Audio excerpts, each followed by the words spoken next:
প্রিয় বন্ধুরা, আসসালামু আলাইকুম। আশা করি সবাই ভালোই আছেন।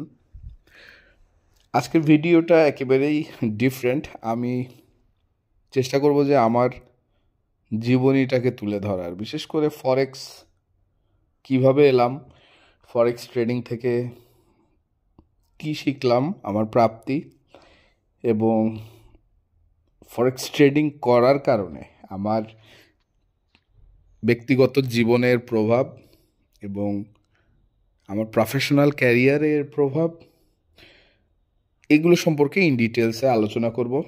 ভিডিওটি থেকে আপনারা মূলত যেটা জানবেন যে কম বেশি সবাই আমরা আসলে ফরেক্স ট্রেডিংয়ে যারা আছি তারা যে সাফারিংসগুলো করি, তা আমারটা একটু ভিন্ন কায়দার সাফারিংস। তো সেটা নিয়ে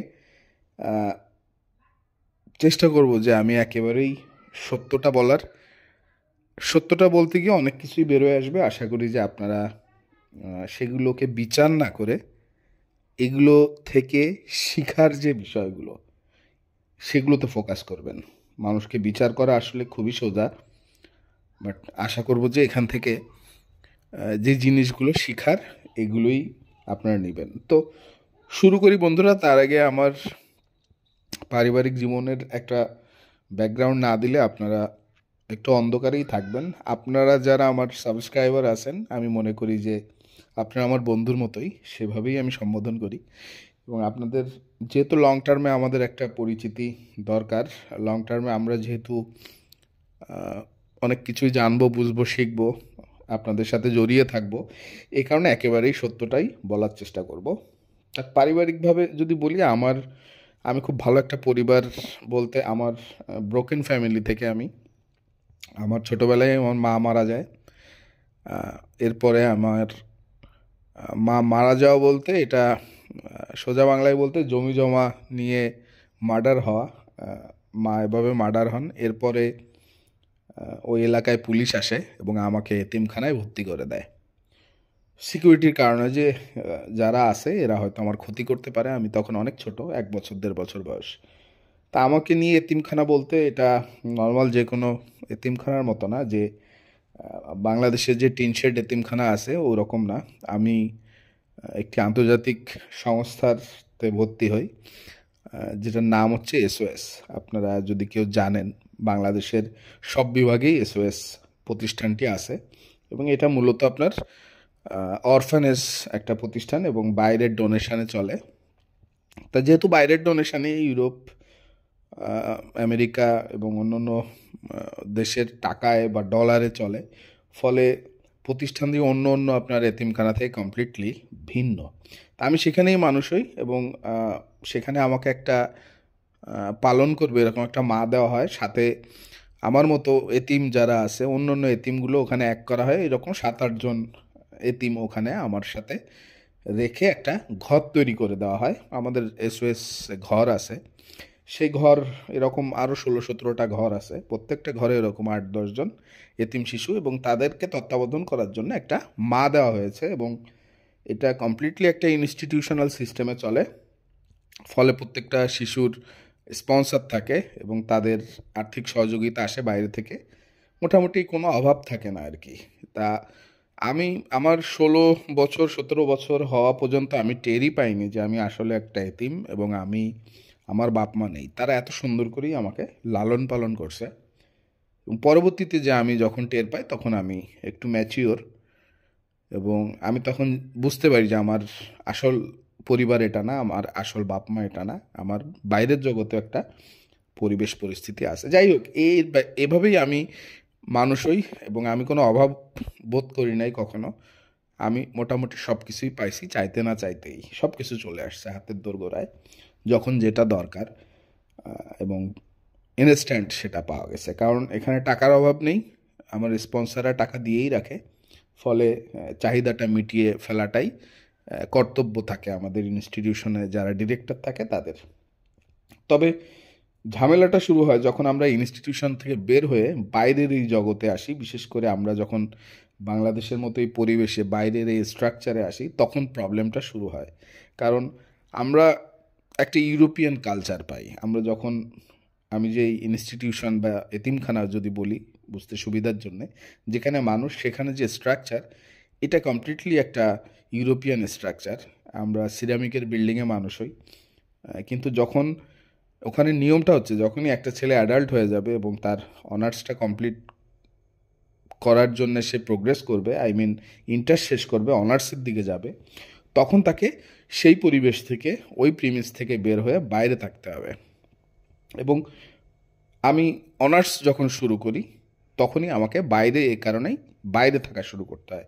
একটা ম্যাথস নিই, আমি এগুলো কিছুই বুঝতাম না কীভাবে কি করে, কারণ সব সময় সব কিছু রেডিমেড পাওয়ার কারণে এই যে ম্যানেজমেন্টটা, পার্সোনাল যে ম্যানেজমেন্ট, এটা কখনোই ডেভেলপ করে নাই।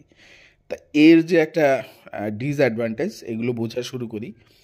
মাসের টাকা দেখা গেল যে হাতে আসা মাত্রই শেষ হয়ে যেত, উইদিন 5 to 10 days বা সপ্তাহের মধ্যেই আমাকে যে খরচটা দিত তারা, সেটা আমি শেষ করে ফেলতাম। এরপরে পুরো মাসটা কিভাবে চলবো তারা আর খরচ দিত না, ফলে এটা খুবই ডিফিকাল্ট ছিল আমার সে সময়টা। তা 2007-এর দিকে আমি যখন অনার্স শুরু করি, আমি মার্কেটিংয়ে মেজর, ওই সময় মূলত আমি খুব একটা ডিফিকাল্ট পর্যায়ে চলে আসি যে আমি কি করব আমার ক্যারিয়ারের। আমি আমি যে আর্থিক সংকটে আছি এবং আমি ইনস্টিটিউশন থেকে যে খরচটা একেবারে লিমিটেড খরচ দিয়ে দিচ্ছে, এই খরচটা দিয়ে তো আমি চলতে পারতেছি না, আমার খুব শর্টেই খরচটা শেষ হয়ে যাচ্ছে, বাকি মাসটা আমাকে খুব ডিফিকাল্ট ধার দেনা এই সেই উলট পালট করে কাটাতে হচ্ছে। তা তখনই আমি ঢুকে যাই আপনার ফ্রিল্যান্সিং জগতে। আমি আপওয়ার্কে ঢুকি। আপওয়ার্কে আমি সোশ্যাল মিডিয়া ম্যানেজমেন্ট, যেটাকে আমরা সোশ্যাল মিডিয়া মার্কেটিংও বলি, ফেসবুক মার্কেটিং, ইনস্টাগ্রাম মার্কেটিং, এই জাতীয় কাজগুলো আমার মোটামুটি একটু পছন্দ হয় এবং ওর বেসিসে আমি আপওয়ার্কে একটা প্রোফাইল ডেভেলপ করি। এবং আমি আপওয়ার্ক থেকে উইদিন 1 উইক 2 উইকের মধ্যে আমি ক্লায়েন্ট ম্যানেজ করি, ইউএসের এক ক্লায়েন্ট। এবং এরপর আমার মোটামুটি একটা রিফ্রেশমেন্ট আসে আর কি, যে হ্যাঁ ক্যারিয়ারে একটা ইনকাম সোর্স আসলো এবং দেখি যে মোটামুটি একটু ইজি হওয়া শুরু করে। কারণ ডলার যদি আমি সপ্তাহে তখন যদি $20 কামাতাম, সেটা মোটামুটি আমার জন্য ওই সময়ের আলোকে হিউজ ছিল। তা আমি ফ্রিল্যান্সিং ক্যারিয়ারটা চালাতে গিয়ে আমি যেটা বুঝি যে 10টা ক্লায়েন্টের 20টা অ্যাকাউন্ট, এগুলো ম্যানুয়ালি ম্যানেজ করা সম্ভব না। এ কারণে আমি আস্তে আস্তে ঝুঁকে পড়ি রোবটের দিকে। রোবটটা কি, যে অটোমেশন আর কি, যে এ ধরনের আপনার যারা জানেন যে অনেক সফটওয়্যার আছে যেগুলো, আমি এগুলো বলতেছি আপনাদেরকে প্রেক্ষাপটটা বোঝানোর জন্য, কারণ এরপরে ডিফিকাল্টিজ আরও বাড়বে এবং আপনারা বুঝতে পারবেন আপনাদের লাইফের অনুকরণে যে ফরেক্সটা করা উচিত কিনা, করলে কিভাবে কি ওভারঅল একটা লেসন আসবে।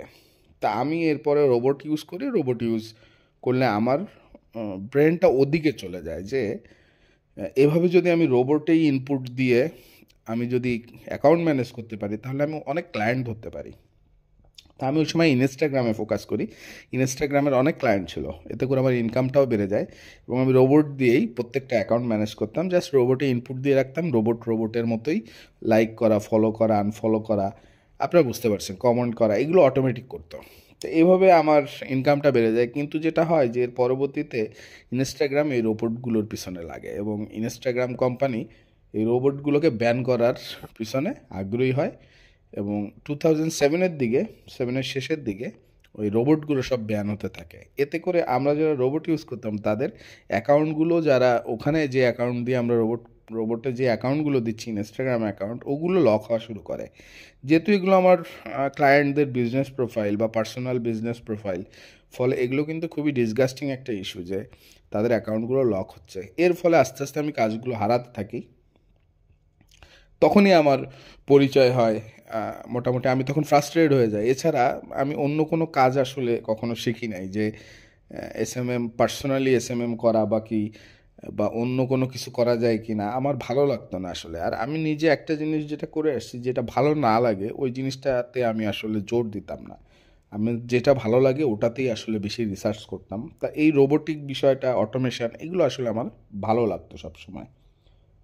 তা আমি একদিন এক চায়ের দোকানে, তখন আমি একটা সিঙ্গেল একটা রুম নিয়ে থাকি, রুমটা একেবারেই মেসি রুম, বেশ জরাজীর্ণ বলতে পারেন। তা এরকম একটা রুম নিয়ে আমি থাকতাম। আমি একা থাকা প্রিফার করতাম সবসময়। সিঙ্গেল একটা রুম নিয়ে একা। ভাড়াটা বেশি পড়তো যেহেতু একা একটা বিল্ডিংয়ে ব্যাচেলার কেউ ভাড়া দিতে চাইতো না, বাট এলাকার এক ছোট ভাইয়ের মা, সে আমাকে দেখে তার মনে হয় বেশ কৌতূহল হলো এবং মায়া লাগলো বিষয়টা শুনে, এই কারণে সে আমাকে ভাড়া দিতে রাজি হলো। সে বাসায় আমি থাকা শুরু করলাম এবং ওখানে থেকেই মোটামুটি আমি আমার বাকি যেই অনার্স লেভেলটা এটা শেষ করি, মাস্টার্সটাও শেষ করি ওখানে। বাট স্ট্রাগেলটা ছিল ওই বাসাটাতেই। আমি যখনই আমার ওই ফ্রিল্যান্সিং অ্যাকাউন্ট লক হলো তখনই আমি চেষ্টা করলাম যে কী করা যায়, কী করা যায়, আর কী করা যায়।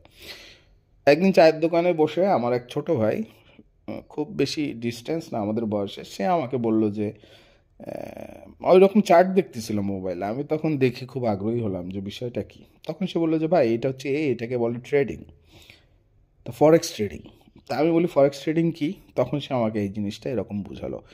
তা আমি সাথে সাথেই আমাকে কেমন যেন জিনিসটা টেনে নিল, অ্যাডিকশনের মতো। আমি তখন ওর কাছ থেকে জিনিসটা দেখলাম, দেখে আমি বাসায়, আমি খুব রিসার্চ প্রিয়, আমি ছোটোবেলা থেকেই একা একা মানুষ। এ কারণে আমি গুগলে কীভাবে রিসার্চ করতে হয়, একটা জিনিস বের করতে হয়, ঘাটাতে হয়, এগুলো আমি খুব দ্রুত পারতাম আর কি, এবং পারি আর কি। তো আমি সাথে সাথে বাসায় যেয়ে খুব রিসার্চ করলাম, করে দেখলাম যে বিষয়টা এখান থেকে টাকা কামানো যায়। ওকে, তো আমি প্ল্যাটফর্ম খুঁজতে লাগলাম। আমি প্ল্যাটফর্ম পেলাম এবং আমি ঢুকলাম, কিভাবে কি করে এগুলো খুব দ্রুতই আমি বুঝে গেলাম এবং আমি ওই সময় ট্রেডিং শুরু করলাম, বিশেষ করে ডেমো ট্রেডিং। তো কিছুদিন ডেমো ট্রেডিং করার পরে এবং আমি যখন স্ট্যান্ডে চায়ের ওই দোকানে আমি যেতাম তখন ওর সাথে আমি আবার গল্প করতাম। তা ও আমাকে অনেক কিছু বলতো যে ভাই মার্কেটে আপনি কোনো দিন জিততে পারবেন না, কারণ এই মার্কেটটা আপনি যেখানে অর্ডার দেবেন ওরা ম্যানিপুলেট করে। তা আমি ওগুলো তেমন কিছু বুঝতাম না যে ও কি বলতে চাচ্ছে, বাট এতটুকু বুঝতাম যে ও যেটা বলতে চাচ্ছে যে এখানে সাকসেস পাওয়া যায় না। তা আমি তখন ঘাটাঘাটিটা, ও যখনই এটা বলতো তখনই আমি আরও ঘাটাঘাটি বাড়াতাম। তা আমার আরেকটা ফ্রেন্ড ছিল, ওর ফ্রিল্যান্সিংয়ের উপরে ও একটা ফার্ম দিছিল। তা ও আমাকে বললো তুই এখানে এসে তুই ফ্রিল্যান্সিং কর। তা আমার আমার কেন যেন আমাকে আর অন্য কিছু টানতো না, আমাকে খালি ওই ফরেক্সই টানতো বা ট্রেডিংটাই টানতো। তখন আমি কি বলতাম কি যে না আমি ট্রেডিং করব। তা ও এটা শুনে হাসতো আর বলতো যে তুই এখানে ট্রেডিং করবি, তুই জানিস এগুলো কি এবং এখানে তোর কি পরিমাণ কি হবে না হবে, তুই কি রকম একটা বিপজ্জনক এরিয়ায় যাচ্ছিস, এরকম আর কি। তা আমার মধ্যে সবসময় একটা বিশ্বাস কাজ করতো যে আমি এর একটা সলিউশন বের করবই। তা আমি খেয়াল করতাম যে ও এত কিছু বললেও ও পার্সোনালি কিন্তু এই ট্রেডিংটা করে। আমি এটা মাঝে মাঝে খেয়াল করতাম, আমার ওই বন্ধুটা আর কি। তা সবাই করতেছে কিন্তু সবাই যখন বলতেছে তখন সবাই এটাকে খুব নেগেটিভলি বলতেছে, বিষয়টা এরকমই ছিল। তা আমি অনার্সের আপনার থার্ড ইয়ারে তখন আমি খুবই ঝামেলায় পড়লাম আর কি। ফাইন্যান্সিয়ালি আমার তখন খুবই ডিভাস্টেটিং অবস্থা। একরকম খরচ যা দেয় তা চলে না, আর বাসা থেকে যে এসওএস থেকে বা ওই ইনস্টিটিউশন থেকে যে খরচ পায় একদমই চলে না, না খেয়ে থাকার মতো অবস্থা। আমি মোটামুটি অনাহারেই থাকতাম আর কি, আমার শরীর একেবারেই খিচে গেছিলো ওই সময়। তা আমি ওই সময় চিন্তা করলাম যে আবার ফরেক্স ট্রেডিংয়ে, লাইভ ট্রেডিংয়ে চলে গেলাম। আমি টুকটাক যা ফ্রিল্যান্সিং তখনও করতাম, বাট টুকটাক যা আসতো সেটাকে আমি ইনভেস্টমেন্টে দিতাম। তখন থেকেই লাইভ ট্রেডিং ইনভেস্টমেন্টে দিতাম।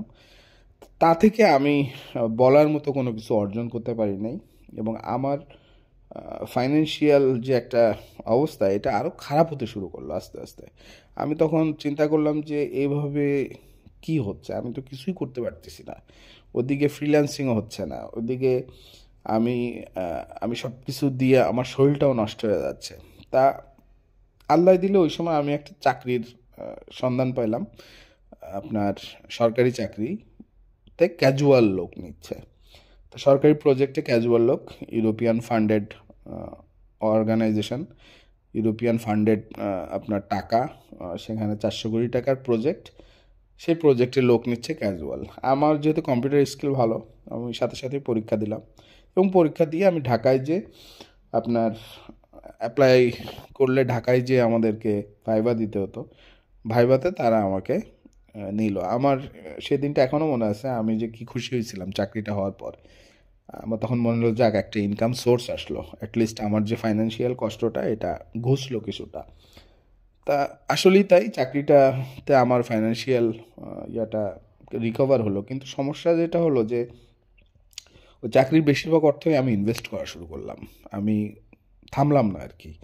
আমি ওখানে যে টাকাটা পেতাম ওর কিছুটা হয়তো নিজের, বাকিটা আমি ইনভেস্ট করতাম, বাট ওটা থেকেও বলার মতো কিছু আসে নাই। তা এতে করে হলো কি যে চাকরিটা প্রজেক্ট তো আর আপনার আজীবন থাকে না। 3 বছরের প্রজেক্ট ছিল এবং 3 বছর শেষে প্রজেক্টটা শেষ হলো। একেবারেই ঠিক যখন আমার মাস্টার্স করার টাইম। তা আমি অনার্স শেষ করলাম, অনার্সে ফার্স্ট ক্লাস দিয়ে শেষ করলাম। মাস্টার্সে যখন আমি ভর্তি হলাম, মাস্টার্সে আমার ভর্তির সময় আমার বেশ কিছু টাকা, যেহেতু আমি পাবলিক ইউনিভার্সিটি থেকে মাস্টার্স করা, তো পাবলিক ইউনিভার্সিটিতে আপনার এককালীন আমার বেশ কিছু টাকা লাগলো, প্রায় 3 লাখ টাকার মতো লাগলো, যেটার একটা ফ্র্যাকশনাল কিন্তু শুরুতেই দিতে হয়। তা শুরুর টার্মে আমি যখন দিলাম, সেটা মোটামুটি ধার দেনা নিজের যা ছিল একেবারেই ফতুর হয়ে গেলাম আর কি, সোজা কথা যেটা, একেবারেই ফতুর হয়ে গেলাম। তা তখন ফোকাসটা চলে গেল অনেকটা, আবার এদিকে চাকরিটাও শেষ, চাকরিটা এক্সপায়ার করছে।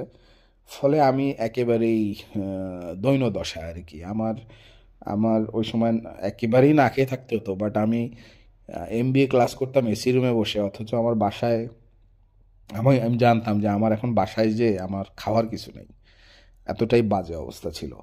আমি অথচ ক্লাস করতেছি এসি রুমে বসে, আমার বন্ধুরা হাসাহাসি করতেছে, আমি আমি তখন ওদের সাথে মিলতাল করতাম, কিন্তু আমার যে ভিতরে যে একটা আহ, অনুভূতি ছিল যে আমার হয়তো কিছুই আমি খাইতে পারবো না বাসায় যাই, এই যে একটা ডিসস্যাটিসফ্যাকশান, তা এতে করে আমি আস্তে আস্তে ওই সময় খুব রুড হয়ে গেলাম, আমি ক্রুড হয়ে গেলাম। আমার আমার মেজাজ সব সময় খারাপ থাকতো, কিটমিট থাকতো আর কি। আমি যেহেতু খাইতে পারতেছি না, আপনি দেখবেন একটা কুত্তাকে যদি আপনি খাইতে না দেন, ওই কুত্তাটা কিন্তু খুব অ্যাগ্রেসিভ হয়ে যাবে। কিন্তু একটা কুত্তাকে যদি আপনি লালন পালন করে খুব খাওয়াইতে থাকেন, দেখবেন যে ও খুব প্রফুল্ল থাকবে। মানুষও তাই, একটা মানুষকে যখন আপনি বঞ্চিত করতে থাকবেন একটা তার বেসিক নিড থেকে, তখন সে খুব রূঢ় হয়ে যাবে, হ্যাঁ, ক্রুড হয়ে যাবে। আমি খুব অ্যাগ্রেসিভ হয়ে গেলাম ওই সময়, খুব বড় বড় চুল রাখতাম এবং মানুষের সাথে কথা বলতাম অ্যাগ্রেসিভলি। তা আমাকে খুব ভয় পাওয়া শুরু করলো মানুষজন। তা নিজের মধ্যে একটা ক্রুডনেস কেমন যেন চলে আসলো অটোমেটিক, কারণ আমি খাইতে পারতেছি না প্রপারলি। তো এগুলো সত্যি বাস্তবতা, আপনাদের গল্পের মতো লাগতে পারে। এরপর যেটা হলো যে আমি আমি তখন মাস্টার্স বলতে আমি এমবিএ কমপ্লিট করলাম এইভাবেই, খেয়ে না খেয়ে, এবং আমার শরীর 3 ভাগের 1 ভাগে চলে আসলো। শরীরে সোজা কথা হাড় ছাড়া আর কিছু ছিল না। আমি এরকম একটা অবস্থায় চলে আসলাম। বাট আমি এর মধ্যেও ফরেক্স করতাম রেগুলার বেসিসে। আমি চার্ট দেখতাম, আমি সবসময় ওই চার্ট দেখতাম। এবং আমি এমবিএ ক্লাস করতেছি, ক্লাসের মধ্যেও আমার মাথায় টেনশন থাকতো যে আমি একটা অর্ডার প্লেস করছি, অর্ডারটা কী অবস্থায় আছে, ফাঁক করে ক্লাসের মধ্যে মধ্যে আবার দেখতেছি।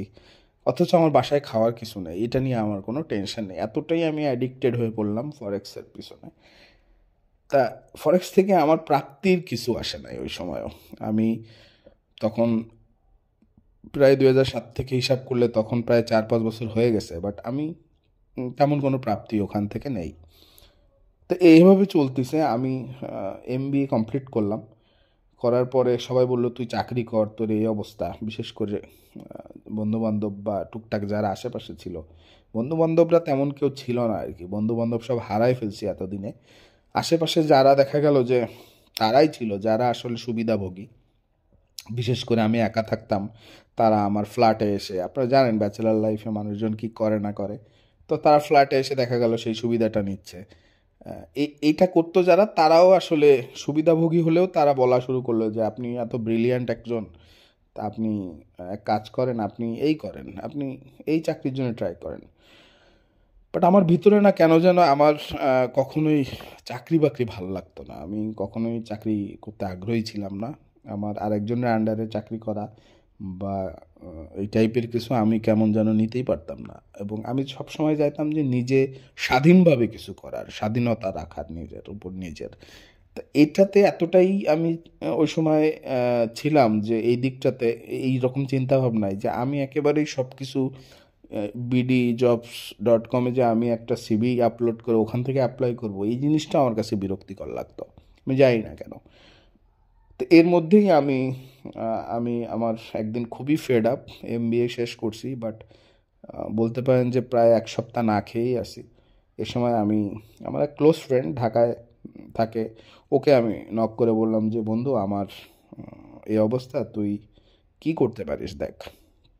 তা ও ভালো একটা চ্যানেলের সাংবাদিক। তা ও বললো যে তোর এই অবস্থা তুই আমাকে বলবি না, তা তুই চাকরি করবি, জার্নালিজম আছে, জার্নালিস্ট হবি। তা আমি বললাম আমার একটা কিছু হলেই হচ্ছে।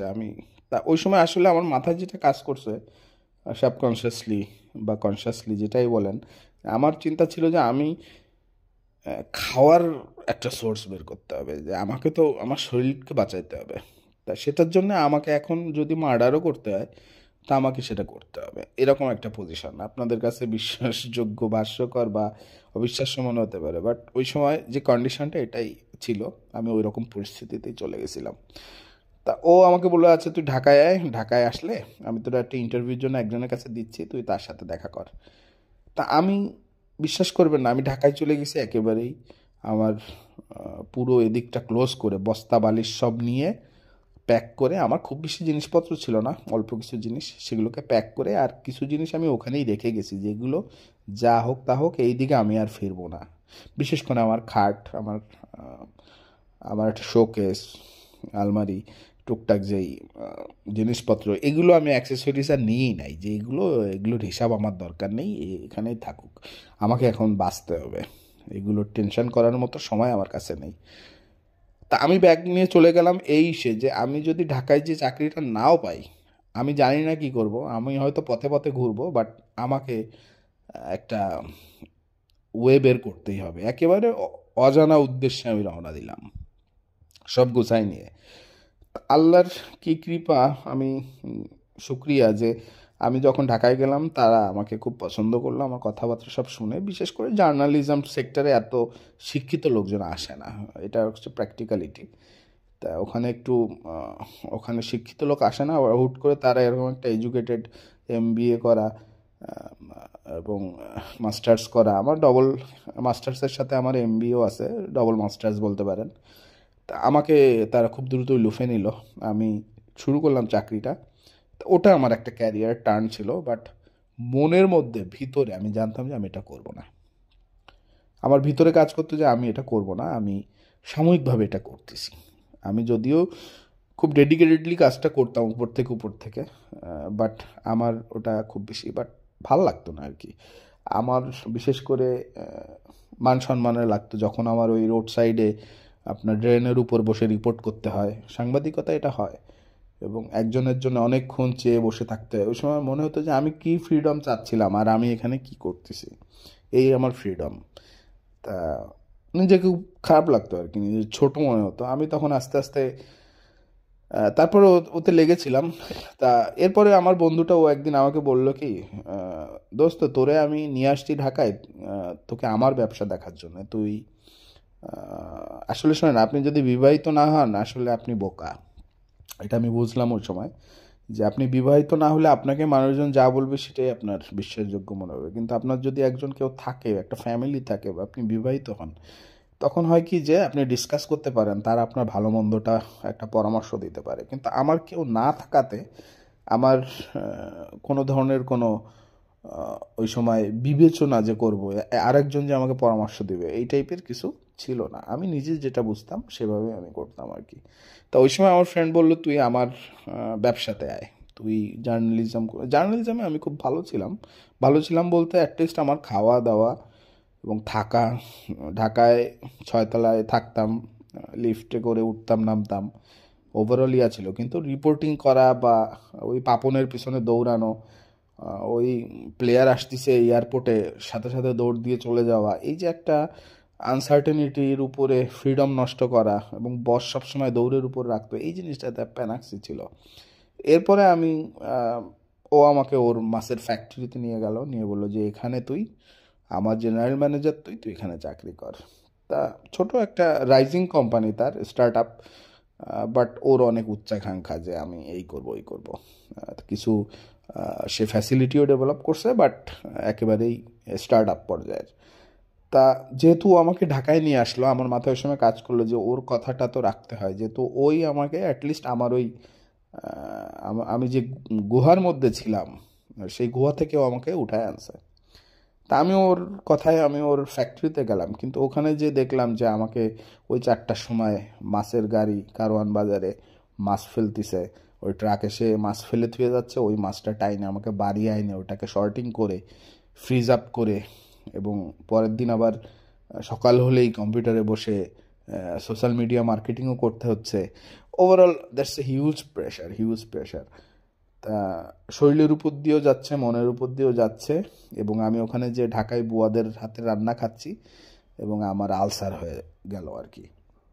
তা সব মিলে আমি খুব অসুস্থ হয়ে গেলাম, এবং আমি ওকেও বুঝাতে পারতেছি না, বাট আমি নিজে বুঝতেছি। আবার আমি ইন্টারনালি আমি জানি যে আমি ফরেক্স করতে চাই, এবং আমি সবসময় ওই চার্ট দেখতাম আর কি, যখন যেখানে যা করছে আর কি। আমি এর মধ্যে কিন্তু ওই ফরেক্স গুতাচ্ছি। ও আমাকে মাঝে মাঝে বলতো এটা কী করতেছিস। ওর ওয়াইফ বলতো যে আপনি এটা কী করেন ভাইয়া। ওর ওয়াইফ যখন হিসাব কিতাব দেখতো, আমি তখন বলতাম এটাই মূলত আমার টার্গেট, আমি এটাই করতে চাই। বাট বলে যে এটা আপনি করতে চান, এটা কেমন কি। তখন আমি ওদের সাথে খুব ডিসকাস করতাম। তা ডিসকাসের শুরুতে ওরা খুব আগ্রহী থাকতো, কিন্তু যতই ডিসকাশনটা প্রোগ্রেস করতো তখনই দেখতাম যে ওরা আগ্রহ হারাচ্ছে। তো ওরা বুঝতে পারতেছে এটা তো জোয়ার মতো, বা এখানে একটা অনিশ্চয়তা আছে। তা মানুষ অনিশ্চয়তা পছন্দ করে না। তা এই কারণে মানুষজন আস্তে আস্তে ওটা থেকে ওদের ইন্টেনশনটা বা ওদের আগ্রহটা হারিয়ে ফেলতো। আমি বুঝতাম যে ওরা আগ্রহ হারাচ্ছে, আমি তখন আস্তে আস্তে নিজের মতো হয়ে যেতাম, আবার নিজে একটা মোড় তৈরি করে নিজের জগতে চলে যেতাম আর কি। তা আস্তে আস্তে আমি ওর ফ্যাক্টরিটা থেকে আমি অন্য একটা ফ্যাক্টরিতে ট্রাই করলাম, কারণ ওর ওখানে পরিবেশ পরিস্থিতি যা দাঁড়ালো তাতে করে ওর ওখানে কন্টিনিউ করা সম্ভব হলো না আমার। মানসিকভাবে আমি খুবই বাজে অবস্থায় চলে গেলাম। এরপরে আমি চলে গেলাম আরেকটা ফ্যাক্টরিতে। সেখানে আমি ওখানে চাকরি করলাম। চাকরি করতে যেয়ে বুঝলাম যে এটা আর ওটার মধ্যে কোনো পার্থক্য নেই, একই কাজ। এই বিশেষ করে এই মাছ রিলেটেড যেই ফ্যাক্টরিগুলো আছে বা ব্যবসাগুলো আছে, এগুলোর কাজের ধরন একই। বিশেষ করে ওটা একটু বড় ফ্যাক্টরি ছিল, এবং ওদের কাজের লোডটা অনেক বেশি ছিল।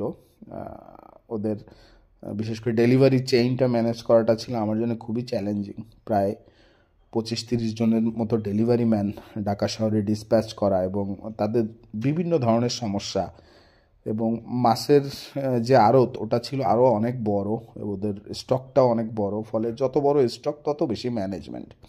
এবং আমাকে অপারেট করতো চিটাগাং থেকে বস, এবং সে খুবই রুট ছিল আর কি। তা আমি দেখলাম যে আমি ফ্রিডম চাই, বাট এগুলো হচ্ছেটা কি আমার সাথে। আমি যদি এই করব তাহলে আমি কেন বেটার চাকরির জন্য অ্যাপ্লাই করলাম না। আমি তো ইজিলি হয়তো ভালো কোনো অর্গানাইজেশনে অ্যাপ্লাই করতে পারতাম। তখন আমি একদিন হুট করেই সকালবেলায় সিদ্ধান্ত নিলাম যে না, বহুত হয়েছে। আমি বরঞ্চ আমার গ্রামে আমার যেখানে মা ছিল, মা মার্ডার হলো ছোটোবেলায়, আমি এতিম হলাম, তা দেখি যে ওখানে যে দেখি ওরা কি অবস্থায় আছে, ওখানে আমার কে কী কী দিয়ে কী। আমার একটা গ্রামে ভাই ছিল, আমি ভাইয়ের কাছে চলে গেলাম উইথাউট নোটিফিকেশান, তাকে কোনো ধরনের কিছু না জানিয়ে। ভাইয়ের কাছে যাওয়ার পর ভাই আমাকে অ্যাকসেপ্ট করলো, এবং আমার কাছে কিছু টাকা ছিল বলে জিনিসটা অনেক বেশি অ্যাকসেপ্টিং ছিল। কারণ আমি যখন টাকা নিয়ে গেছি, তারা যখন কিছু টাকা পাচ্ছে, তারা বুঝতেছে যে ওর কাছে কিছু আছে। মানুষজন যারা অভাবী তারা বুঝে ফেলে যে আপনার কাছে কিছু আছে কি না আছে।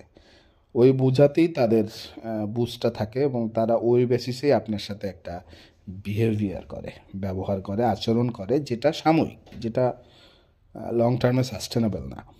তা তারা আমার সাথে সাময়িকভাবে কিন্তু খুবই স্যাটিসফাইং একটা আচরণ ছিল, খুবই ইনভাইটিং ছিল তারা। কিন্তু এরপরে যখনই আস্তে আস্তে আমার ডিপোজিটটা শেষ হতে লাগলো, তখনই দেখলাম যে বাস্তবতাটা বেরোচ্ছে।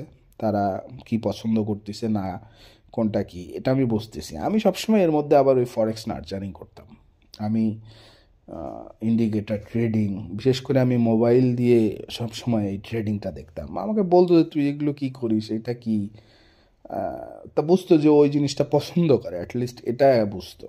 যে ও এটাই পছন্দ করে। আমি বলতাম যে এটাই আমি করতে চাই সব সময়। আমি যখন যেখানে আসি, যখন যা করতেছি, আমি ফরেক্স করতেছি, আমি ট্রেডিং দেখতেছি, চার্ট দেখতেছি, কি করতেছি, আমি যখন ডিপোজিট করতাম আমার মনে হতো যে হ্যাঁ আমি পেয়ে গেছি, আমি একটা সিস্টেম পেয়ে গেছি, এই সিস্টেমটাই আমাকে পারে এইগুলো সব কিছু থেকে উদ্ধার করতে। But ultimately result as it is.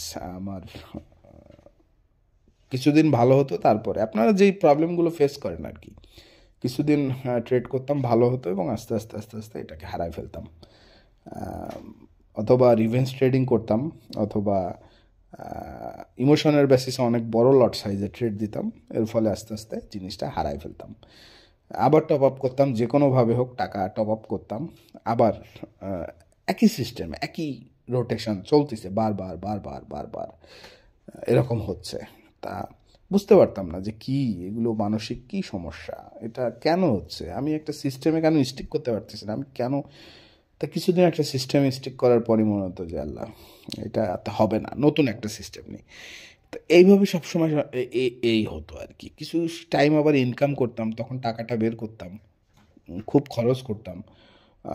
তখন কারণ আমি যেখানে আছি, যেই পরিবেশে আছি, সেই পরিবেশে মানুষজন, বিশেষ করে গ্রামে আছি, সেখানে মানুষজন খুব অভাবে, মানুষজন এদিক ওদিক কাজ করে 200-500 যা ইনকাম হচ্ছে তাই দিয়ে সংসার চলতেছে। হুট করে আমার হাতে যদি 5-10 হাজার টাকা আমি একদিনেই ইনকাম করি, তখন আমার কাছে ওটা হিউজ মনে হচ্ছে, বা ওটা আসলেই ওই পার্সপেক্টিভে হিউজ।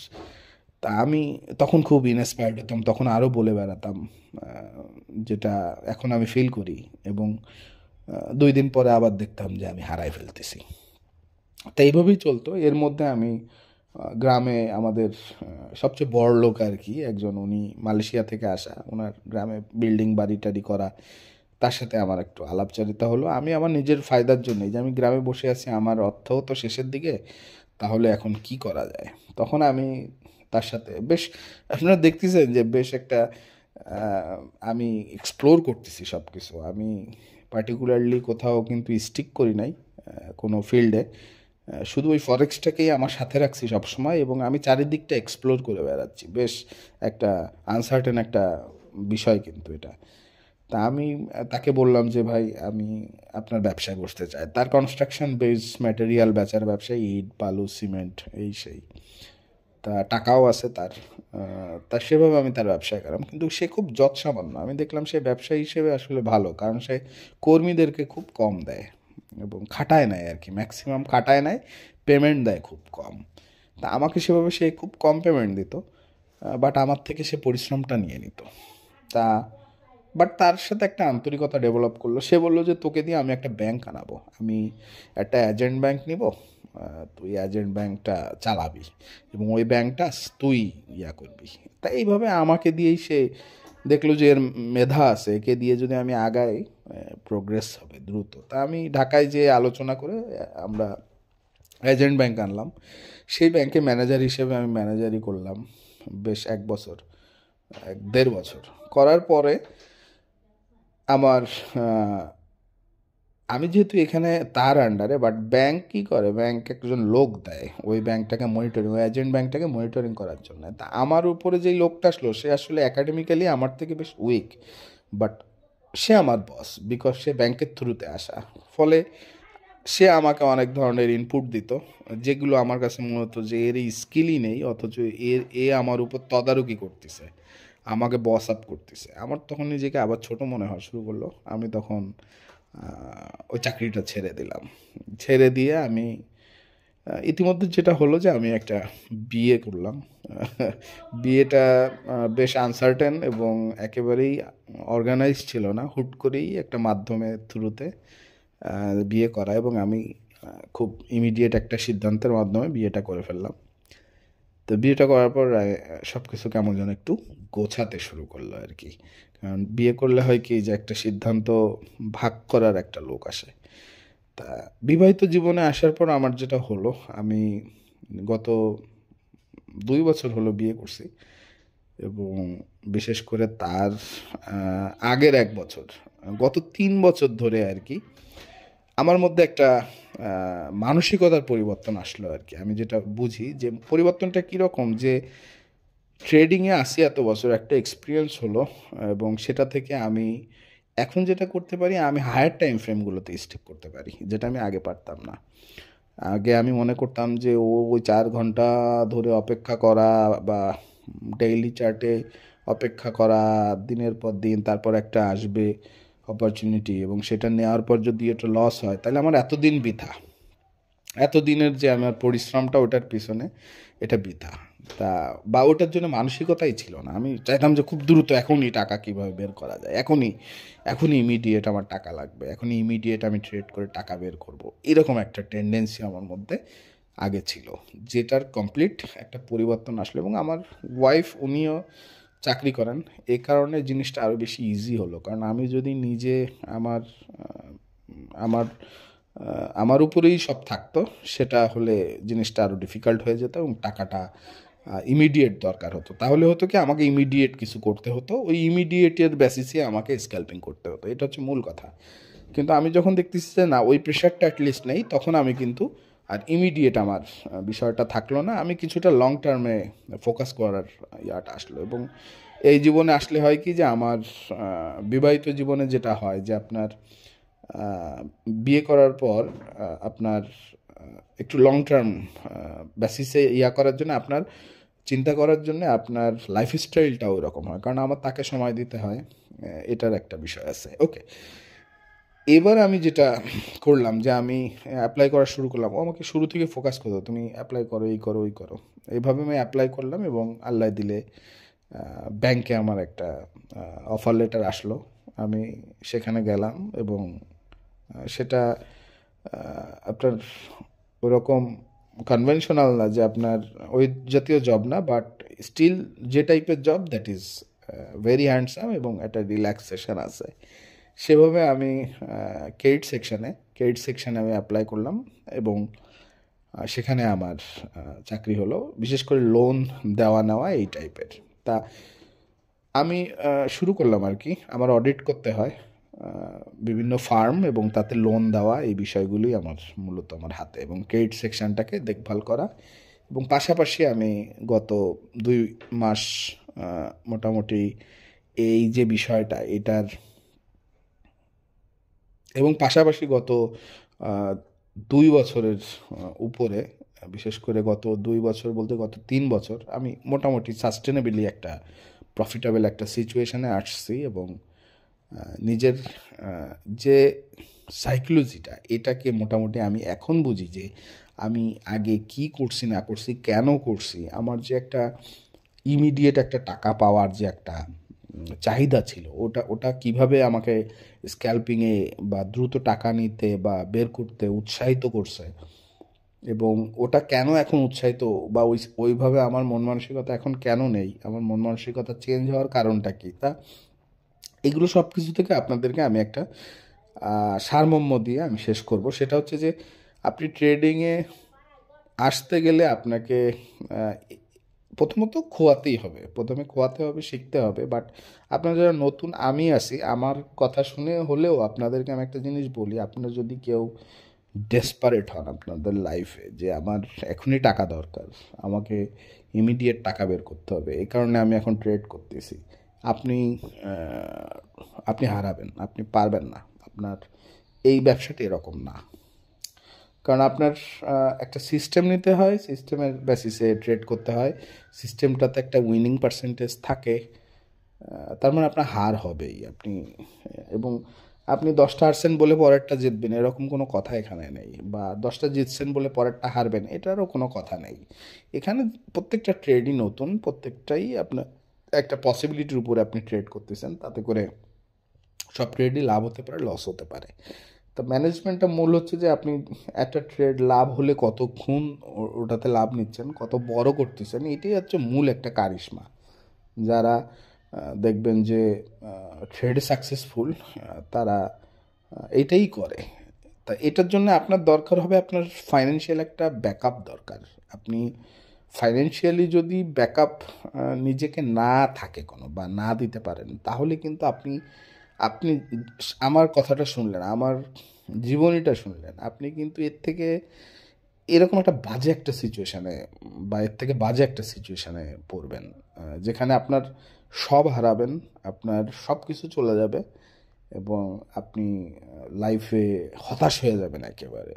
তা আমি কি পরিমাণ হতাশ ছিলাম এবং ডিপ্রেশন আমাকে কি করছে এটা আসলে আপনি হয়তো বুঝতে পারবেন না, কিন্তু আপনি যখন এই অবস্থায় পড়বেন তখন আপনি বুঝতে বাধ্য হবেন।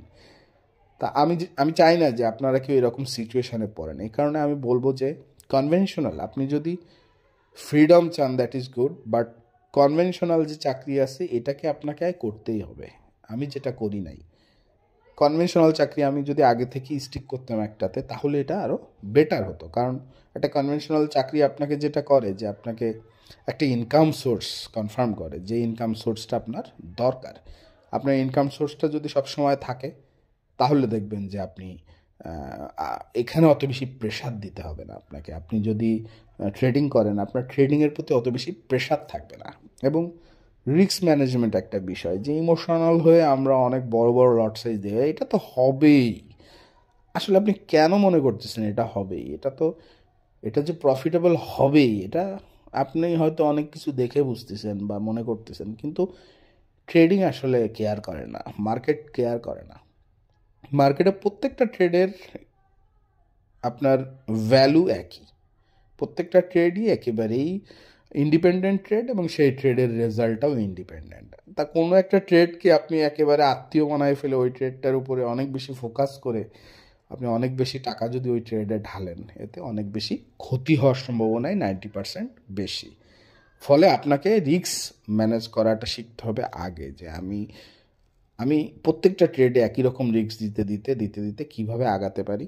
এটা আসলে আমার শিখতে সময় লাগছে এবং যখন অনেক দেরি হয়ে গেছে এবং যখন আসলে এগুলোর কোনো আমাদের তো শিক্ষা ব্যবস্থা নেই, ফলে নিজে নিজে এগুলো বের করাটা, নিজে সাইকোলজি বোঝা, এটা ডিফিকাল্ট। তা আমি আপনাদের যেহেতু আসি, আমার থেকে আপনারা জিজ্ঞেস করে নেবেন, শুনে নেবেন। আমি ডেফিনেটলি চেষ্টা করবো যে অ্যাজ এ আপনাদের বন্ধু আপনাদেরকে বেটার গাইড দিতে, অ্যাটলিস্ট কোনো স্ক্যামে না নিতে। এটা একটা। আরেকটা জিনিস হচ্ছে যে আপনি এটাকে ক্যারিয়ার হিসেবে যদি নিতে চান, ফরেক্স আসলে ক্যারিয়ার হিসেবে আপনি নেওয়ার জন্যে আপনার যে কনফিডেন্স দরকার, এটা দিবে আপনার রেজাল্ট, আপনার ফরেক্স থেকে আপনার আউটকাম। তা এই আউটকাম তো সহজে আসবে না, শুরুতে তো আসবেই না, আপনাকে 4-5 বছর তো আসবেই না। আর কেউ যদি শুরু থেকেই সিস্টেমেটিক্যালি অ্যাপ্রোচ করে সাইকোলজি বুঝে এটা থেকে ওই আউটকাম আনতে পারেন, আমি তাদেরকে স্যালুট করি। বাট নর্মালি এটা অনেক টাইম নেয়। তো এই টাইমটা আপনাকে দিয়ে এটা থেকে আপনি ম্যাচিওর্ড হয়ে তারপরে আপনার ওই আউটকাম আসবে, যেমনটা আমার আসছে, যে অনেক ম্যাচুরিটি দরকার হয়েছে, অনেক সময় দরকার হয়েছে, তারপর এটা আস্তে আস্তে একটা আউটকাম দিছে। তাই এই আউটকামটা আপনার আসতে কিন্তু সময় লাগে। সেটা যখন হবে তখন আপনি এটাকে প্রফেশনালি নিতে পারেন, বাট তার আগে না। তার আগে আপনাকে কি করতে হবে, এটাকে শিখে যেতে হবে। আর ফাইনালি আমি একটা কথা বলে শেষ করব, যে আপনার একটা সিস্টেম, সব সিস্টেমই ওয়ার্ক করে, মূল কথা এটা, বাট সেই সিস্টেমটাতে স্টিক করাটাই হচ্ছে মেইন, যে আপনি একটা সিস্টেমে স্টিক করে থাকবেন। তা বন্ধুরা, ভালো থাকবেন। আপনাদের কার কি মনে হলো কমেন্টে জানাবেন। চ্যানেলটিতে যারা একেবারেই নতুন, সাবস্ক্রাইব করে নেবেন চ্যানেলটি। তবে কথা হচ্ছে পরের ভিডিওতে, সে পর্যন্ত সবাইকে ধন্যবাদ। আসসালামু আলাইকুম।